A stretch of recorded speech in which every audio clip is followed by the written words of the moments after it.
Hello everyone, welcome back to my channel. তোমরা সকলে কেমন আছো? আশা করি সকলে অনেক ভালো আছো, আর আমিও অনেক ভালো আছি।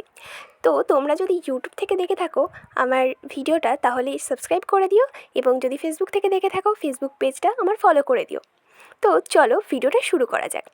তো আমি ছিলাম বর্ধমানে, পূর্ব বর্ধমান। বর্ধমান জানি আমরা দুটো ভাগে বিভক্ত হয়ে গেছে, তো সে কারণে পূর্ব বর্ধমান এবং পশ্চিম বর্ধমান, এবং আমি গেছিলাম পূর্ব বর্ধমান। ওখানে আমার অ্যাকচুয়ালি রিলেটিভ আছে, মানে আমার মামার বাড়ি।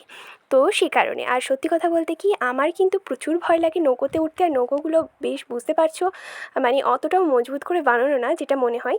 আর এই নৌকায় কিন্তু প্রচুর পরিমাণে মানুষ যাতায়াত করে, মানে প্রায় 40-50 জন মানুষ, তার সাথে থাকে বাইক থাকে, এমনকি যে টুকটুকি বলো, তারপরে তোমার হচ্ছে যে মোটর গাড়িগুলো হয়, সেগুলোও কিন্তু এই নৌকাতে করেই যায়। তো এটা ছিল লঞ্চ, এবং লঞ্চে আমি দাঁড়িয়েছিলাম। আমরা সকলেই নৌকা ছাড়বে, তো তার আগে আমরা ওয়েট করছিলাম। ওই দিকে একটা নৌকা তোমরা দেখতে পাচ্ছ, তো ওই নৌকাটা ছেড়ে যখন এইদিকে আসবে তখন এই নৌকাটা ছাড়বে।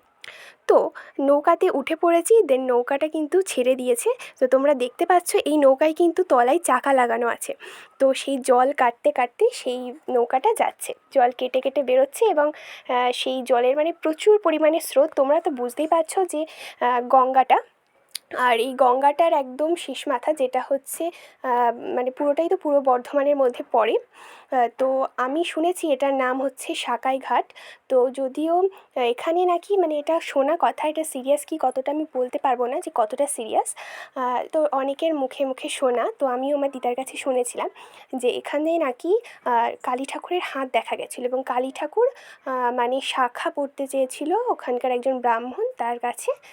তো মন্দিরে যে পুজো করতেন যিনি, তো সেই কারণে এটার নাম হলো সাখাই ঘাট হয়েছে।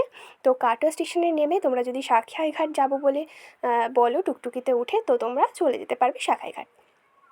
তো একটা কথা বলি, এখানে যে তোমরা দেখতে পাচ্ছ এত বড় গঙ্গা, তো এই গঙ্গায় এসে কিন্তু মিলিত হয়েছে অজয় নদ।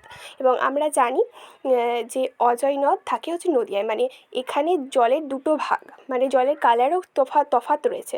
মানে দূরে তোমরা যদি দেখতে চাও, তাহলে দূরে ভালো করে লক্ষ্য করলে বুঝতে পারবে যে দুটো জলের কালার কিন্তু আলাদা। একদিকে রয়েছে অজয়, একদিকে রয়েছে গঙ্গা। এবং অজয় যে দিকটায় রয়েছে সেটা হচ্ছে নদিয়া, এবং হচ্ছে তোমার গঙ্গা যে দিকটা রয়েছে সেটা কিন্তু বর্ধমানের মধ্যে পড়ে। সো স্পেশালি এই জায়গাটা দিয়ে গেলে আমাদের নৌকায় থাকতে হয় প্রায় হচ্ছে 4 থেকে 5 মিনিট কি 10 মিনিট, না 10 থেকে এরকম 7-8 মিনিট। বাট আরেক দিক থেকে যাওয়া যায়, ওই দিক থেকে যদি আমরা যাই সেক্ষেত্রে কিন্তু আমাদের 1 ঘন্টা নৌকায় থাকতে হয়। আর ওই দিকের নৌকাগুলো না বেশ ভালো, মানে যদি বাসে যাওয়া হয় সেক্ষেত্রে ওই নৌকাটা, মানে নদীটা পার হতে হয়, গঙ্গা নদীটা, সেক্ষেত্রে মানে নৌকাগুলো উপর দিয়ে এরকম ঢাকা মতো, তো বেশ ভালো। তো ওই দিকে গেলে 1 ঘন্টা লাগে, সেই জন্য আমরা এখান দিয়ে যাই। কেননা সত্যি কথা বলতে কি, আমার জলে অনেক ভয় লাগে, যদিও মা গঙ্গা বলতে নেই, বাট সত্যি কথা বলতে তাই।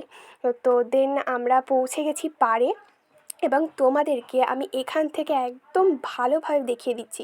ওই যে ওই দিকে দেখতে পাচ্ছ, ওটা কিন্তু বর্ধমান। এই যে এই দিকটা কিন্তু বর্ধমান, এই দিকে রয়েছে গঙ্গা। আর তোমরা দেখো জলের কালারটা ঠিক বুঝতে পারবে যে জলটা এসে মিলিত হয়েছে। আর ওই দিকটা রয়েছে কিন্তু অজয় নদ, এবং অজয় নদের ওই দিকটার কালারটা তোমরা বুঝতে পারছো কিন্তু, মানে দুটো জল কিন্তু মিক্স হলেও সেখানে কিন্তু বোঝা যায় যে জলের কালারটা চেঞ্জ হচ্ছে। এবং এখানে আমি আস্তে আস্তে দেখি যে ছোটো ছোটো ধান গাছ, কত ছোট্ট ছোট্ট এখানে ধান, মানে ধান চাষ হয়।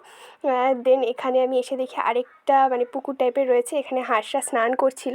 তো দারুণ লাগছিল। আমি আবার ডাকছিলাম মানে মুখে আওয়াজ করে, বাট ভয় লাগে যে হাঁসে যদি কামড়ে দেয়। তো বর্ধমানে গেছি, আর বর্ধমানের বিখ্যাত খাবার সীতাভোগ আর মিহিদানা না খেলে কি হয়?